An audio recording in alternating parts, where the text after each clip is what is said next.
Yesterday, Sayadaw spoke about one of the 7 Sambojjhangas, Dhamma Vidya, neither in brief nor at length, combining theory and practice.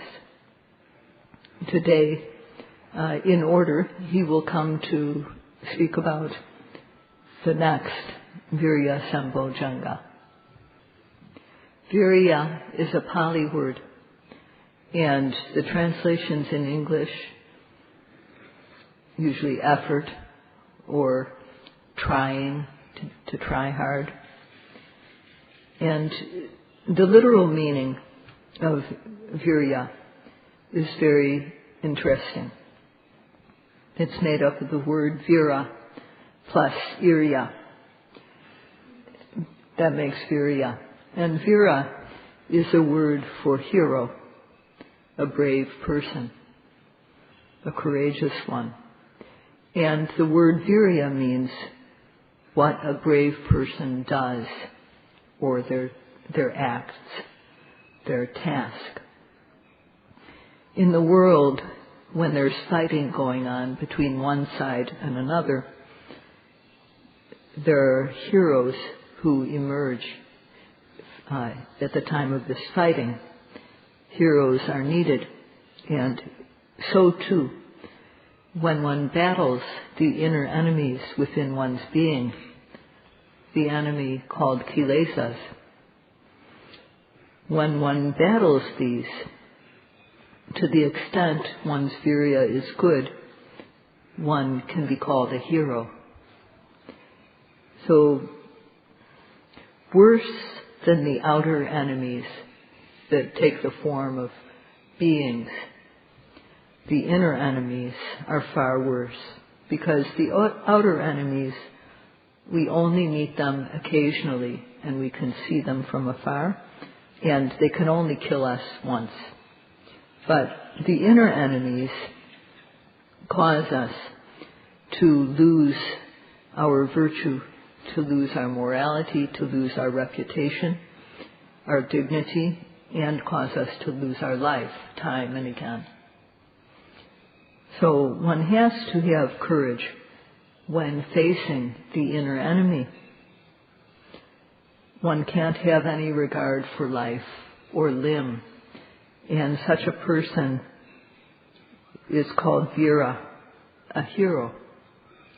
And what the hero does is called viriya. The Buddha used a synonym for viriya, which is osaha.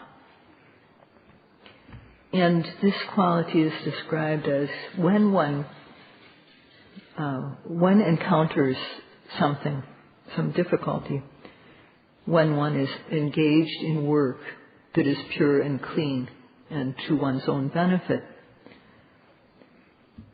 One encounters mental and physical difficulties, mental and physical suffering, especially physical. And when one encounters this type of difficulty, those who can't face that, those who can't stand up in the face of difficulty, the word for that is lina. It means that one just wants to be comfortable in that situation. One doesn't want to go forward. One is not able to advance in that situation if one has this quality of lina.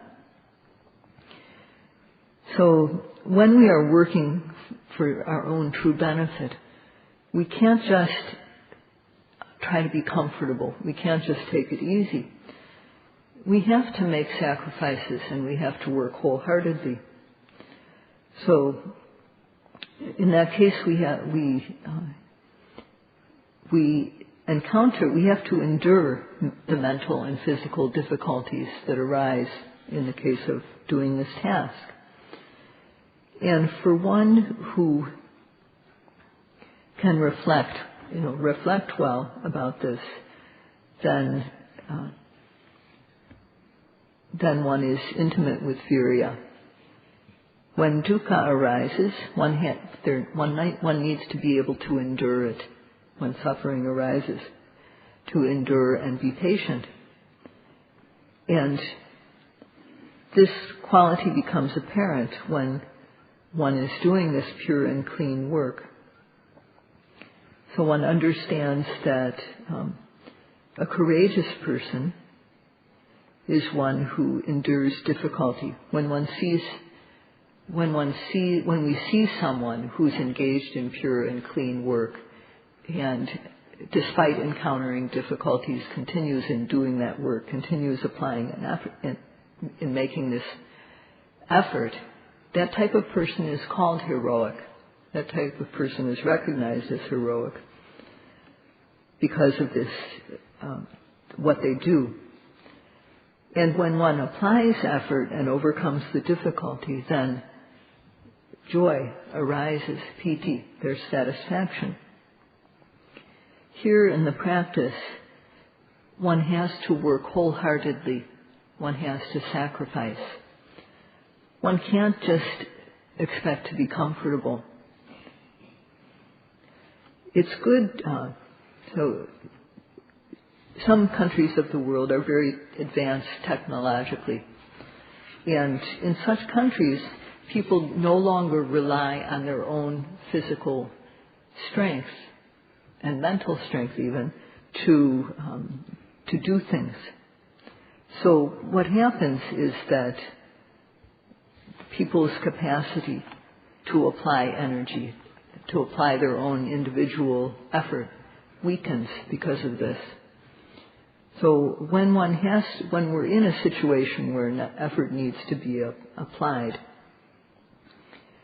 then those who aren't used to making effort in their lives, when they get a little bit tired, they don't want to do anymore.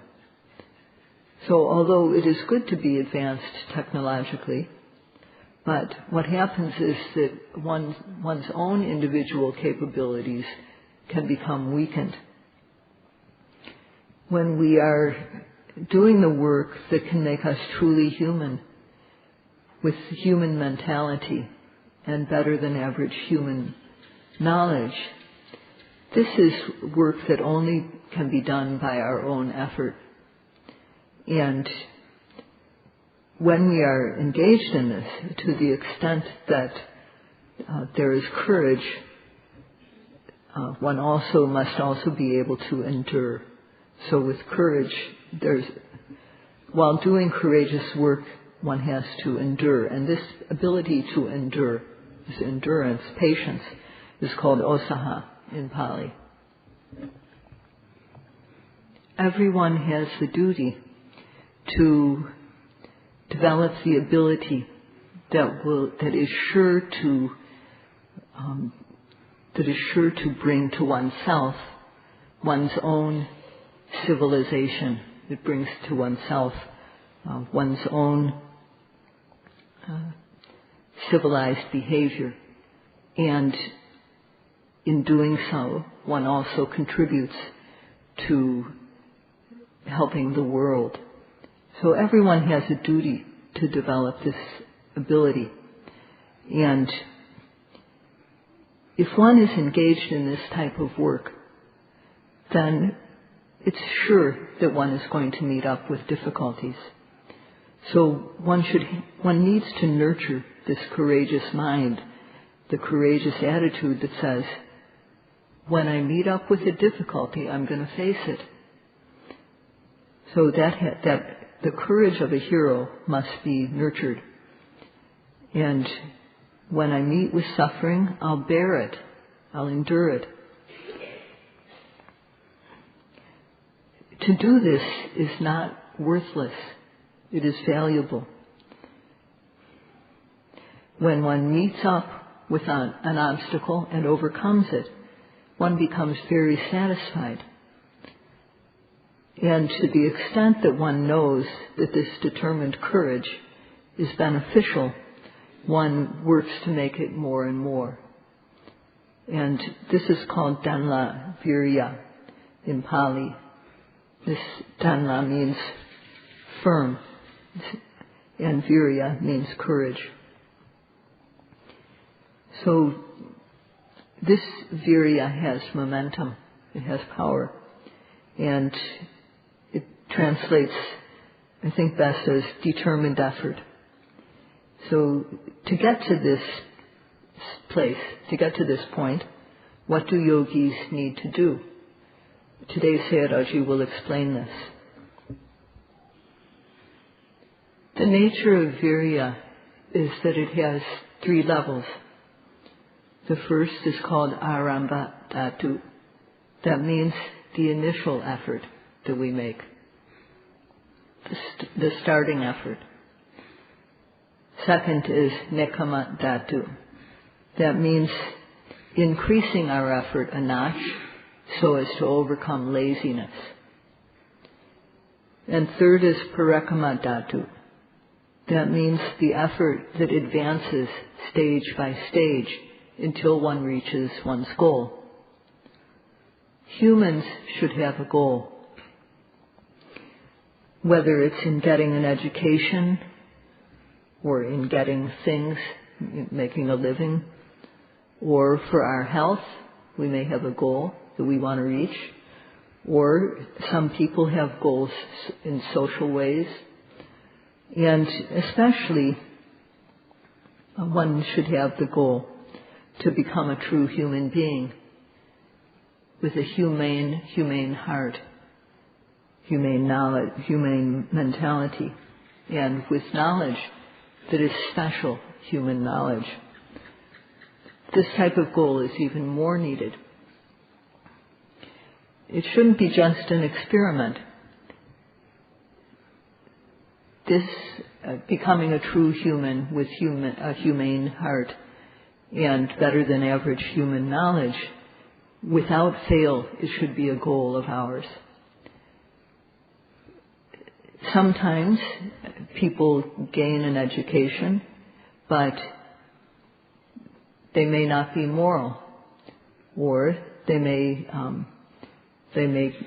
after getting their education, get work, they may strive in immoral ways to better themselves. So, although one succeeds in many ways, if one does not have true human behavior, if one is immoral, then this is not good. On the other hand, one who masters oneself is the highest, and one should value this. When one cherishes and values the benefits of satipatthana and comes to practice, then one makes a start, but one hasn't gotten the benefits yet. One just knows from a theoretical standpoint, purity of mind is the benefit that comes from the practice. And this purity of mind, in doing this practice, one becomes a true human with a human mentality and this special knowledge which makes us an outstanding human being. And we know that to do this, we follow this path. So in order to do this, we need to approach a good friend, a kalyana mita, a good spiritual friend who can teach combining the theory with the practice. And having approached, one has to simply observe every arising object, always guard the mind with vigilant mindfulness. And the things that arise are physical, kaya, they're feelings, good or bad, neutral, and various kinds of consciousness and other types of objects. So there are these many fields, large fields of observation. And within the large field of observation, there are small individual objects arising. So one has to begin to make effort to observe. But one can't follow all these arising objects at once. So when we sit, we put our mind on the abdomen, and when the abdomen arises, we apply effort. We have to get the mind there, to where the rising happens. And when the falling happens, then also we have to make effort to get the mind there. So this is making initial effort. And it's the same with, until we gain experience, we just keep on having to apply our mind to get it there. And it's the same with every step we take. We have to put our mind on the leg every time we make a step. We have to make this effort. And lifting and placing, too. Every time we lift the foot, every time we place it, we have to make effort to get the mind there. Lifting, moving, placing, to know the nature that is there, we have to always apply this initial effort. So we make a start in trying. But because we don't have skill yet, most of the time we miss. But that's natural. So we just have to tell ourselves, this is the way it is. We just have to try to do what we can. And so we keep on trying. And our Viriya becomes good by doing this. So this is our initial effort. And our effort grows. But at the start, we haven't seen the benefits yet. So sometimes doubt enters our mind. But the Buddha said, this is the way to purification of mind. And there's no two ways.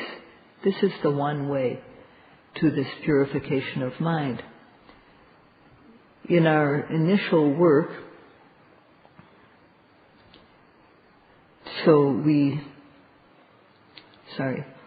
we keep on building our effort, and to the extent that we gain momentum, then the dense laziness is reduced. At the start, if the momentum of our Viriya is not yet good, then thinking can come in and we can get depressed. One thinks, I'm trying. Nothing's happening. And another thing that can happen is we start to imagine what is going to happen.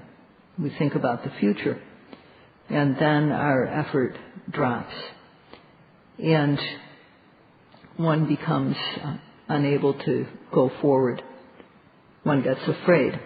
So one has to have this stepped up effort. One needs to boost our effort a notch when this happens. And this is called Nekkhamma. So the mind can't back off. And also, we can't have this consideration for what can happen to our body, what can happen to our life if we make effort. So we have to just boost our energy and advance to meet the enemy. When we meet the enemy, when we encounter an enemy, if we retreat, the enemy will go after us. So we can't let that happen. We have to face the enemy. So if we are scared, then the enemy will get the advantage. So when laziness enters our mind and we stop trying, then one gets careless. And one thinks, this isn't beneficial. Practicing is not beneficial. And then one decides, okay, I'm just going to go home. I'll leave the retreat. So in order to get over this type of laziness, then just boost your effort. And this is called Nekkhamma, taking your effort up a notch, up a level. in order to get over laziness. This is something that yogis encounter. The Buddha gave a guarantee. Satanang visuddhya ekayano mago. Satanang visuddhya. So this means the purification of beings, that is, the purification mentally of beings.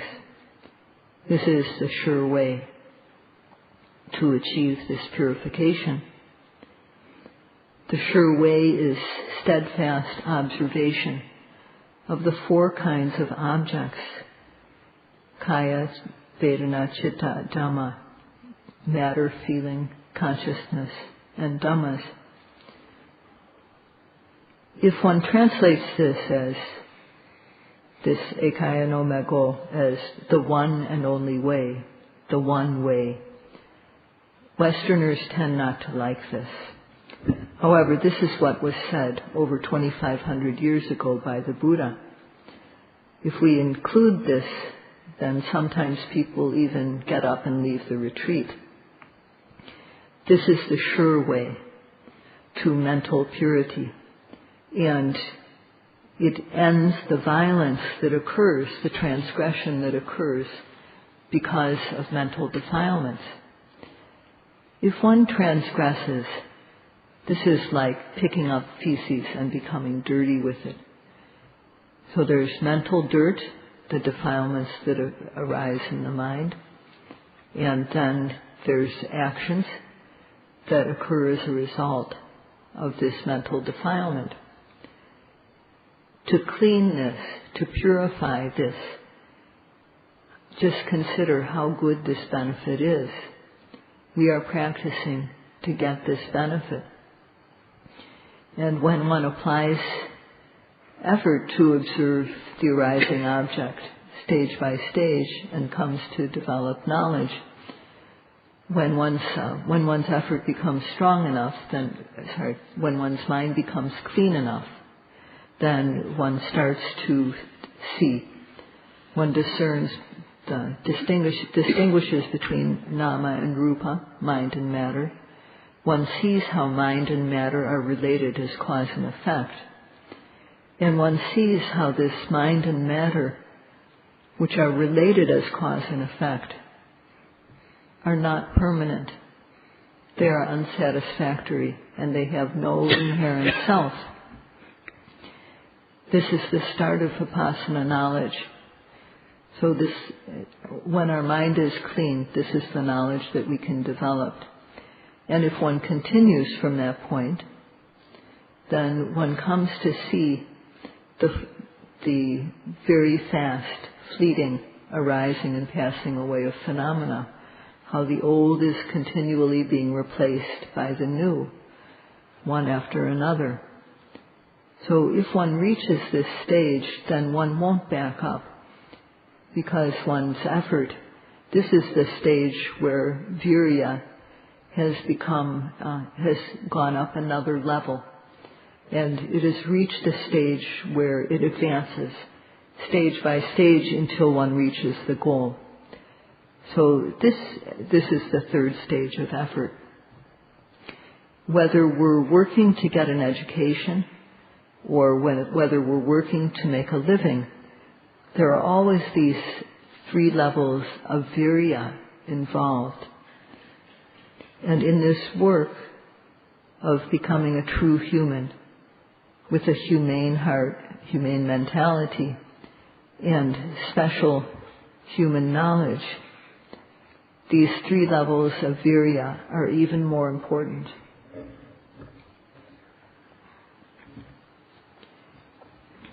If one reaches this stage, then parakamantatu is just going along with its own momentum every second of the time. This is developed Viriya, arada Viriya.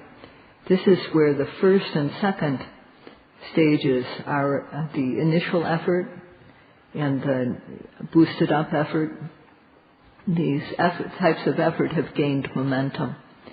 And so this type of effort is called pagaha viriya. Pagaha means that it's uplifting. It doesn't stagnate. It always goes up and up. And it doesn't drop down. It keeps on going up until it reaches the max. And the final stage of effort is when effort becomes fulfilled. And this is called paripurna viriya. So at this stage, the type of energy that is being applied is called the four kinds of supreme, in some places it's called supreme effort, samapadanas. These four types of effort are first of all, the energy to prevent unwholesomeness that has not yet arisen. The energy to prevent the unwholesome akusala that has not yet arisen. And then if akusala has arisen, one makes the effort so that something like this doesn't happen again. That's the second type of supreme effort. And the third facet of this is the energy to create, to generate the wholesomeness that has not yet arisen. And the fourth aspect is to increase, to develop, to make it happen more and more, the wholesomeness or kusala that has already arisen. So this is how our effort works. It is uplifting until it reaches fulfillment. So these are the four things called the four samapadana, the four types of supreme effort. One makes effort to, I skipped something. So one makes the kusala that is already arising, tries to make it better and better. So these four samapadanas are exactly the same as Viriya Sambojjhanga. When someone has good intelligence and they make effort,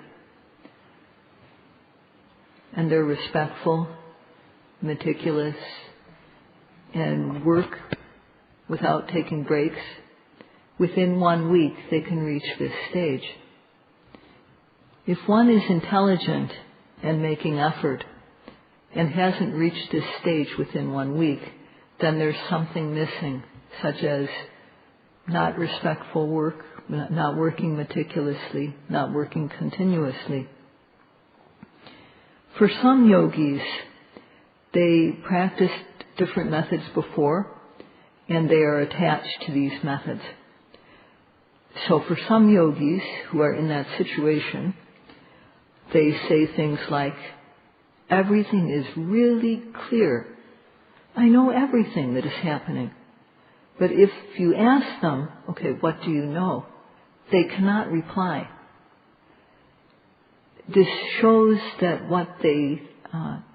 that this is just their imagination. When they cannot reply what it is that they know. This is just their thinking. So the yogis that Sayadaw is speaking about have been practicing for more than a month now. And if one doesn't know, in this practice where one has to observe the arising object with effort and accurate aim, if one doesn't know about the objects one is observing, this is like swallowing a lump of food without chewing it. So we have to chew the food that is in our mouth. And when we chew the food, the taste comes out of the food and we know the taste.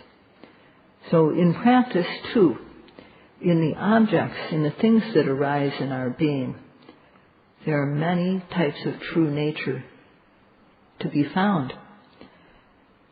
In the earth element, Patavi Dhatu, it has the nature of being hard, soft, coarse, refined. Apo Dhatu, the water element, It has the nature to be flowing, solid, sticky.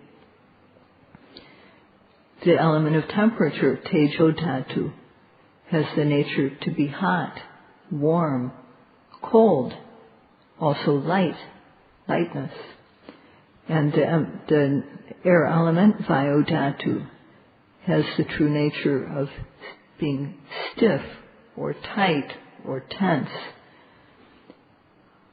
So the mind, too, it has the nature to know. Phassa, the quality of contact, has the nature to touch.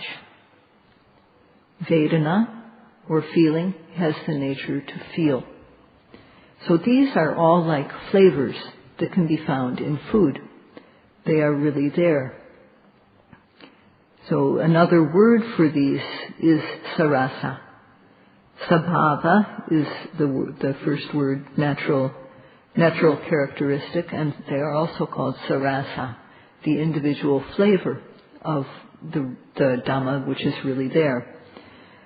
So if one observes the rising and doesn't know anything about it, if one observes the falling and doesn't know anything, if one observes lifting, moving, placing, and doesn't know what is happening in the lifting, doesn't experience any of the flavors, lifting, moving, and placing, then this is like not paying attention to the food when one is eating.